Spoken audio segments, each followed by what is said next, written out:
Vous allez entendre Kader, qui est auditeur d'RMC. Vous avez peut-être entendu le témoignage ce matin sur RMC. Nous sommes à Perpignan.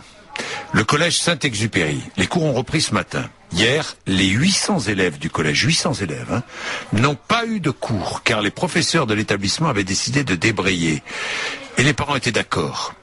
Vendredi dernier, l'un des élèves du collège, Yann, 14 ans, a pris un extincteur pour frapper sur les murs et sur les portes avant de menacer élèves et professeurs avec un compas.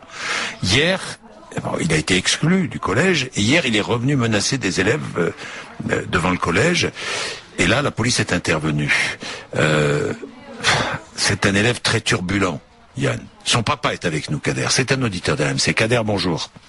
Oui, bonjour, monsieur Bourdin. Vous avez rendez-vous au tribunal tout à l'heure, je crois, hein, Kader, dans quelques minutes. Oui, j'y suis, mais j'ai pas pu voir mon fils, mais bon, j'attends, mais... Il a quel âge, Yann? Il a quel âge, Yann? 14 ans? 15 ans au mois de mai. 15 ans au mois de mai. Vous avez appris ce qui s'est passé vendredi. Vous dites, quand j'ai appris ça, je me suis mis à pleurer. Ben, je fais que ça. Je suis en train de pleurer, là. Ce matin, je pleure. Je pleure tous les jours. Qu'est-ce que vous voulez faire? C'est un enfant, c'est mon fils encore, non? Bah, évidemment que c'est votre fils. Ce qu'il a fait, c'est grave. Bon, c'est fait. Bon, c'est oui, dur. bah, bien sûr. Mais on aurait pu éviter. Quand je suis arrivé au collège, parce qu'on m'a appelé, j'étais à la maison, j'attendais, oui. Je me reposais pour repartir le soir. Bon, j'y suis allé, mais de suite, j'ai fait le 17. Et quand j'ai fait le 17, on m'a répondu, c'est pas nous, on vient pas. 10 minutes après, il prend un enfant en otage, avec un compas. Et quand je dis il y a danger, depuis qu'il a 6 ans, je dis qu'il y a danger. Il en a pratiquement 15 maintenant. Pourquoi on l'a pas aidé avant? Vous dites, bon, je voudrais m'excuser auprès de tous les parents d'élèves, évidemment. C'est normal. Évidemment, c'est normal. Mais je me mets à votre place, Kader. Vous êtes désemparé devant le comportement de votre fils. C'est un gamin malheureux, perdu. On l'a laissé à la dérive. Vous savez, quand un gamin à 10-12 ans, il sort pendant 3 jours... Oui, mais pardon, il a des parents, ce gamin, Kader. Je sais que vous êtes séparés avec la mère de Yann depuis 8 ans maintenant. Mais oui. Il y a Kader, il a un père et une mère. Vous, le père, oui. Et sa mère, Yann.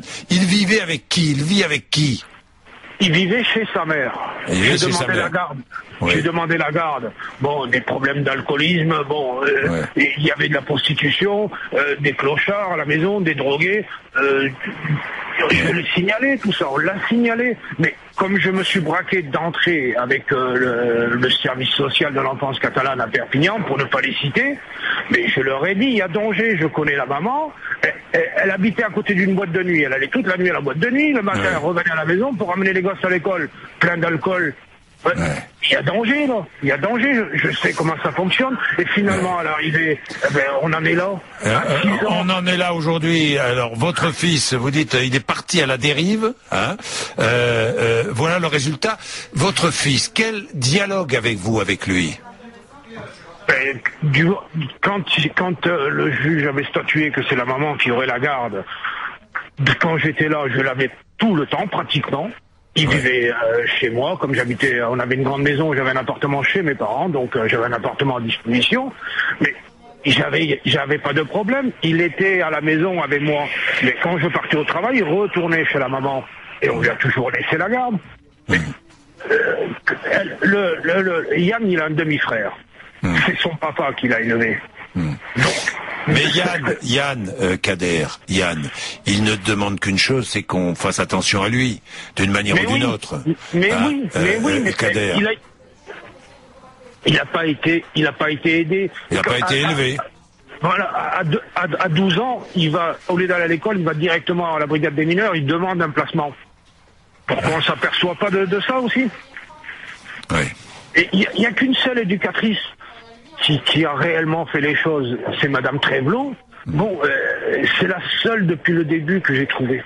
Elle a toujours été là. Je l'appelle, j'ai son numéro privé. Ouais. Mais Kader, qu'est-ce que vous souhaitez maintenant? Qu'est-ce que vous souhaitez? Que ce qui se passe maintenant avec mon enfant ne se reproduise plus, qu'on réagisse. Moi depuis le début, j'étais en contact avec l'éléphant vert. qui s'occupent des enfants, mais eux aussi ils étaient catastrophés. Mais on a signalé à monsieur le procureur, j'ai fait une grève de la faim, j'ai voulu me suicider, j'ai fini en maison psychiatrique, oui. J'ai tout fait, j'ai écrit à Maître Vergel, j'ai écrit à l'Élysée, j'ai tout fait, j'ai tapé à toutes les portes. Pour essayer qu'on prenne votre fils en charge.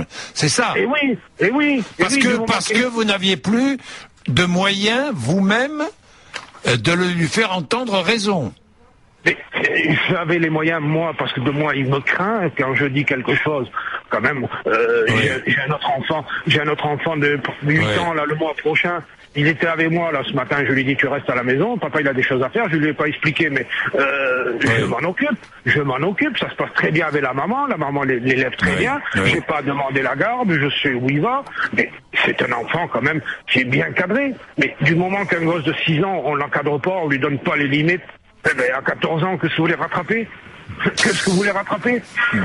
C'est trop tard. Le mal est fait, malheureusement. On lui a bousillé sa vie.